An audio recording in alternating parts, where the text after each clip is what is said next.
तो इस कहानी की शुरुआत होती है एक झील से, जिसमें किटी नाम की एक लड़की तैर रही थी। तब मजे करते हुए वो जॉनी नाम के एक लड़के को आवाज लगाती है, पर तभी उसके पीछे से एक बड़ी सी कैटफिश आकर उसके ऊपर हमला कर देती है। लेकिन असल में ये बस जॉनी का एक सपना था, जिसको देखकर जब वो उठा तो उसे किटी का मैसेज आया, जो उसके बाकी दोस्तों के साथ जल्दी ही उसके घर पर उसको लेने आ रही थी, क्योंकि अभी अभी उनका कॉलेज खत्म हुआ था और उसी की पार्टी करने के लिए वो जॉनी द्वारा बताई गई एक झील के पास जाने वाले थे, जिसमें लोग कहते हैं कि एक बहुत बड़ा मॉन्स्टर रहता है। लेकिन जॉनी को इस सब पर भरोसा नहीं था और उसने इस बारे में किसी को कुछ बताया भी नहीं था। खैर, अब वो जल्दी से जरूरत का सामान पैक करता है, साथ ही उसने इमरजेंसी के लिए एक कुल्हाड़ी भी रख ली थी। और अब वो तैयार होने के बाद वो खुद को शीशे में देखकर बाहर चला जाता है, पर उसके कमरे में कुछ न्यूज़पेपर्स की कटिंग्स और फोटोज लगी हुई थी, जिसमें एक औरत के उसी झील के पास गायब होने के बारे में बताया गया था, जिसके पास वो लोग जा रहे थे। खैर, बाहर जाने पर जॉनी को वहाँ किटी और उसके 4 दोस्त मिलते हैं, जो कि एक कार में आए थे, जिनमें से एक किटी का बॉयफ्रेंड मैट था। अब आगे जब वो ट्रिप को स्टार्ट करते हैं तो उस समय सिमोन गाड़ी चला रहा था, देबे नाम की लड़की उनकी बातों का मजा ले रही थी और जेक पीछे बैठकर सब रिकॉर्ड कर रहा था। असल में जेक हमेशा अपने पास एक कैमरा रखता था, क्योंकि वो आगे चलकर एक प्रोफेशनल कैमरामैन बनना चाहता है। तब मजे मजे में मैट जेक का मजाक बनाने लगता है, क्योंकि आज तक वो कभी किसी रिलेशन में नहीं आया था। साथ ही वो उसको चिढ़ाने के लिए किटी को किस भी करता है, जिसे देखकर जॉनी का खून सूख रहा था, क्योंकि वो किटी को काफी पसंद करता था। खैर, अब सिमोन भी उन्हें इस तरह किस करते हुए देखने लगता है और उसका ध्यान भटकने से उनकी कार एक दूसरी कार से टकराते टकराते बचती है, जिस पर सब लोग उसे ड्राइविंग पर फोकस करने के लिए कहते हैं और सिमोन भी उनसे माफी मांगते हुए मान जाता है। जिसके थोड़ी ही देर में वो लोग एक रास्ते के पास आ जाते हैं, जिसको आगे जाने वालों के लिए ब्लॉक किया हुआ था। लेकिन जॉनी नीचे उतरकर नीचे रखी एक चाबी को उठाकर वहां का गेट खोल देता है, क्योंकि वो पहले भी वहां पर आया हुआ था, तो उसको पता था कि आगे कैसे जाना है। उस समय सब उससे मजे लेने के लिए उसके पिछवाड़े के पास पटाखे फेंकने लग गए थे, जिसको एंजॉय करते हुए वो काफी हंसते हैं।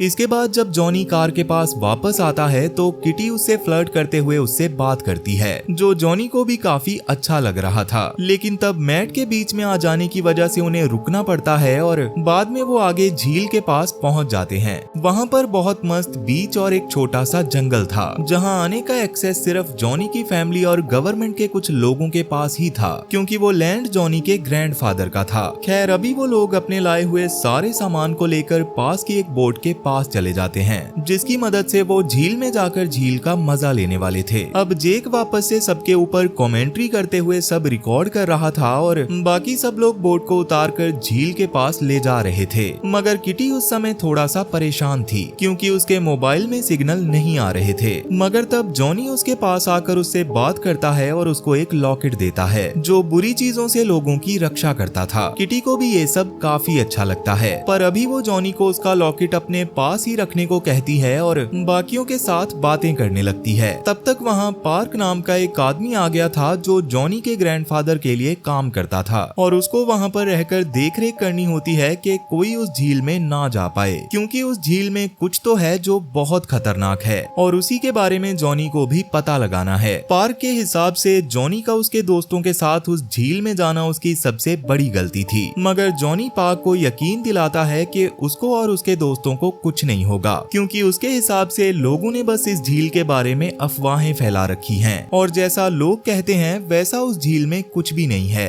अब क्योंकि जॉनी पार्क की बात सुनने के मूड में नहीं था, इसलिए पार्क उसको बस इतना कहकर वहाँ से चला गया कि वो बाद में वापस आकर चेक करेगा कि सब कुछ ठीक है या नहीं। जिसके बाद वो लोग झील से एंजॉय करते हुए पास के एक आइलैंड के पास जाने लगते हैं और उन्हें इस सब में काफी ज्यादा मजा आ रहा था। तभी अचानक से जॉनी पानी में कुछ अजीब सा देखता है, लेकिन अभी वो उसको अपना वहम मानकर किसी को कुछ भी नहीं बताता। और अब इसके बाद जब बोट झील के बीचों बीच आ जाती है तो मैट अपने कपड़े उतारकर सबको आइडिया देता है कि उन्हें झील में उतरकर उसके पानी का भी मजा लेना चाहिए, जिसके लिए वैसे तो जॉनी सबको मना कर रहा था, मगर मैट और किटी उसकी बात को नहीं सुनते और अपने कपड़े उतारकर पानी में एंजॉय करने लगते हैं। देबे भी तब उन्हीं लोगों का साथ देती है और जेक भी सबको रिकॉर्ड करने लगता है। मगर तब भी जॉनी बार बार सबको वापस बोट पर आने के लिए कह रहा था, लेकिन अभी भी उसकी बात कोई नहीं सुनता। और थोड़ी देर में सिमोन भी एंजॉय करने के लिए पटाखे जलाने के बाद बियर पीने लगता है। वैसे तो जॉनी को झील के बारे में सब मनगढ़ंत लगता था, लेकिन कहीं न कहीं उसको डर भी लग रहा था, इसलिए वो अपने पास मौजूद उस लॉकेट को पहन लेता है। पर तभी अचानक उनकी बोट बहुत जोर से हिलती है और जॉनी और जेक नोटिस करते हैं कि बाकी सब झील से गायब हो गए थे, जिससे वो काफी ज्यादा डर जाते हैं। पर तभी मैट पानी के नीचे से हंसते हुए बाहर आता है और जॉनी और जेक को समझ आता है कि बाकी सब बस उन्हें डराने के लिए मजाक कर रहे थे। अब इसके बाद मैट देबे और किटी के पास चला जाता है, जो तैरते हुए पुराने दिनों के बारे में बातें कर रहे थे। तभी अचानक से किटी को अपने पैर के पास कुछ फील होता है और बाद में जॉनी की बोट फिर से बहुत ज्यादा हिलती है और इस बार ये झील के अंदर मौजूद किसी बहुत बड़े जानवर ने किया था, जिससे जॉनी काफी ज्यादा डर जाता है और तुरंत ही देबे, मैट और किटी को बोट पर वापस बुला लेता है। तब वो सब वापस आने में कामयाब हो गए थे और सिमोन और जॉनी पानी में चप्पू मार कर उस जानवर को ढूंढने की कोशिश कर रहे थे जिसने उनकी बोट हिलाई थी। असल में वो एक बहुत बड़ी कैटफिश थी, जिसको लोग उस झील का राक्षस मानते थे। तब देबे के हाथ से बहुत ज्यादा खून निकल रहा था, इसलिए मैट उसके हाथ पर कपड़ा बांधता है, मगर इससे उन्हें ज्यादा फायदा नहीं हो रहा था, जिसके थोड़ी देर बाद देबे की मौत हो गई, जिससे उन सबको काफी ज्यादा बुरा लगता है। पर अभी अपनी जान बचाने के लिए मैट एक बार फिर से उस चप्पू को उठाने की कोशिश करता है, मगर इस बार उस कैटफिश ने चप्पू को 2 हिस्सों में तोड़ दिया था। पर जैसे तैसे मैट उसका एक हिस्सा उठाने में कामयाब हो जाता है, मगर वो हिस्सा उसके किसी काम का नहीं था। लेकिन अपनी जान बचाने के लिए वो एक चप्पू से किनारे की तरफ जाने लगता है, मगर अब तक देबे का खून पानी में गिरने लग गया था, जिससे कैटफिश उनकी बोट के पास आकर उनकी बोट पर बुरी तरह से हमला कर देती है। जिसके बाद वो एक बार फिर से बोट पर हमला करने ही वाली थी कि तभी सिमोन चप्पू के नुकीले हिस्से को उसके शरीर में घुसा देता है। पर इससे कैटफिश को और ज्यादा गुस्सा आ गया था और उसने बोट पर हमला करके बोट में छेद कर दिया था, जिससे अब बोट में धीरे धीरे पानी आने लगा था। वो सब लोग इससे काफी ज्यादा डर जाते हैं और किसी को भी समझ नहीं आ रहा था कि अब उन्हें क्या करना चाहिए। तब मैट जॉनी से बात करते हुए उससे जानने की कोशिश करता है कि क्या वो पहले से उस मॉन्स्टर के बारे में जानता था, जिस पर पहले तो जॉनी उससे कुछ नहीं कहता, मगर बाद में वो सच्चाई बता देता है कि हाँ, वो पहले से उस मॉन्स्टर के बारे में जानता था, पर उसने कभी उसको देखा नहीं था, इसलिए उसके होने की बातें उसको बस कहानियां लगती थी। जिससे सिमोन गुस्से में आते हुए जॉनी को नीचे फेंकने की कोशिश करता है। इसके साथ ही किटी को भी समझ आ गया था कि जॉनी झूठ बोल रहा है, कि उसको उस मॉन्स्टर पर भरोसा नहीं था।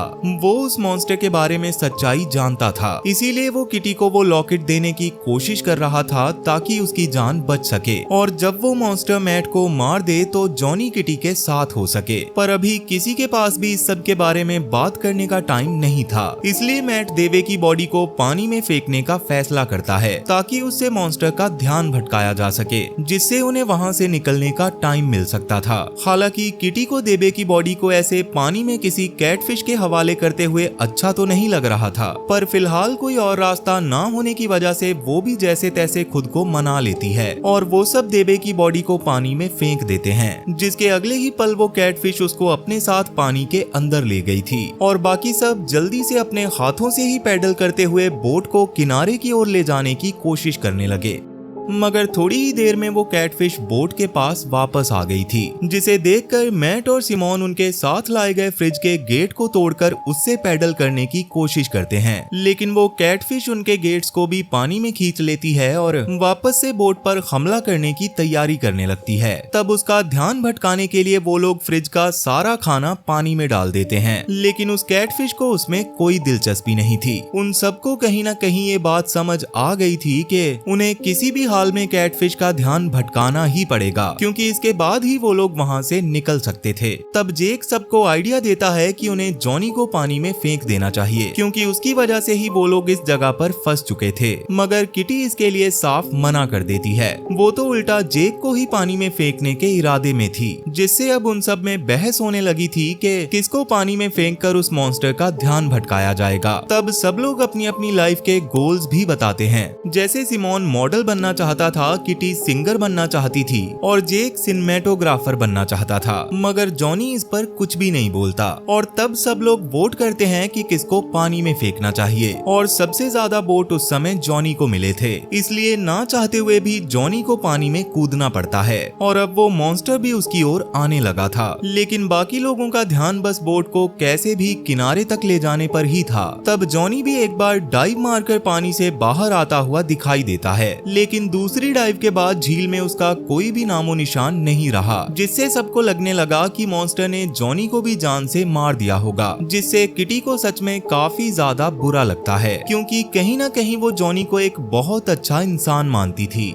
तब इसी वजह से वो मैट, सिमोन और जेक को उल्टा सीधा बोलने लगती है, क्योंकि उन सब की वजह से ही जॉनी मारा गया था। पर जेक इतना ज्यादा सेल्फिश था कि उस पर इन बातों का कोई असर नहीं होता, जबकि किटी ने अब मैट से बहस करना शुरू कर दिया था। और इसी बीच वो कैटफिश उनकी बोट के पास वापस आ जाती है। तब सिमोन जल्दी से अपने पास मौजूद पटाखों को जलाकर कैटफिश की ओर फेंकने लगता है, जिससे शुरू में तो डरकर कैटफिश थोड़ा सा दूर चली गई थी, लेकिन अभी भी उन लोगों को ज्यादा टाइम नहीं मिल पाया था, क्योंकि जैसे ही उनके पास मौजूद पटाखे खत्म होते हैं, वैसे ही कैटफिश उनकी बोट पर हमला करते हुए बोट के चारों ओर घूमने लगती है, जिसे देखकर वो सब काफी ज्यादा डर गए थे। और अब वो जेक को भी पानी में फेंकने का डिसाइड करते हैं, ताकि उन्हें किनारे तक जाने के लिए थोड़ा और वक्त मिल सके। मगर जेक इसके लिए साफ मना कर देता है। साथ ही वो उन तीनों को काफी बुरा भला भी कहता है, जिससे गुस्से में आकर जेक ने एक बात रिवील कर दी थी कि किटी ने पहले के टाइम पर सिमोन के साथ मिलकर मैट को धोखा दिया था। ये जानकर मैट को काफी ज्यादा गुस्सा आ जाता है और वो जेक के चेहरे पर मुक्का मारकर उसको बेरहमी से पानी में फेंक देता है। इसके साथ ही उन्होंने जेक के कैमरे को भी पानी में फेंक दिया था, जिसको पकड़कर जेक उस कैटफिश को गालियां देने लगता है। और उसके तुरंत बाद वो कैटफिश उसके पास आकर उसको पानी के नीचे ले जाती है। तब किटी, सिमोन और मैट भी किनारे पर जाने की कोशिश में लगे हुए थे, जिसमें उन्हें इतनी आसानी से कामयाबी नहीं मिलने वाली थी। वहीं जॉनी अब तक मरा नहीं था। उसके पास जो लॉकेट था वो सच में उस मॉन्स्टर से उसकी जान बचा रहा था, इसलिए वो अभी सही सलामत किनारे तक पहुंच गया था, जहां पर एक मोटर बोट भी खड़ी थी, जिसको देखकर वो उसकी मदद से बाकी सबको बचाने के बारे में सोचता है। दूसरी ओर मैट को भी अब जेक की मौत की वजह से काफी ज्यादा बुरा लगना शुरू हो गया था, क्योंकि बचपन से ही वो उसका काफी अच्छा दोस्त था। लेकिन सिमोन और किटी अभी उसकी बातों पर ध्यान नहीं दे रहे थे। तभी उन्हें जॉनी के बैग से वो कुल्हाड़ी मिलती है, जिससे वो उस कैटफिश पर हमला करने का फैसला करते हैं। तब तक कैटफिश भी वापस से बोट पर अटैक करके बोट को और भी जगह से तोड़ चुकी थी, जिससे बोट में और भी जल्दी से पानी भरना शुरू हो गया था। तब मौका मिलते ही किटी कई बार कुल्हाड़ी से उस कैटफिश पर हमला करती है, जिससे कैटफिश घायल होकर थोड़ा दूर तो चली गई थी, लेकिन अभी भी उसने शिकार करने का इरादा नहीं छोड़ा था।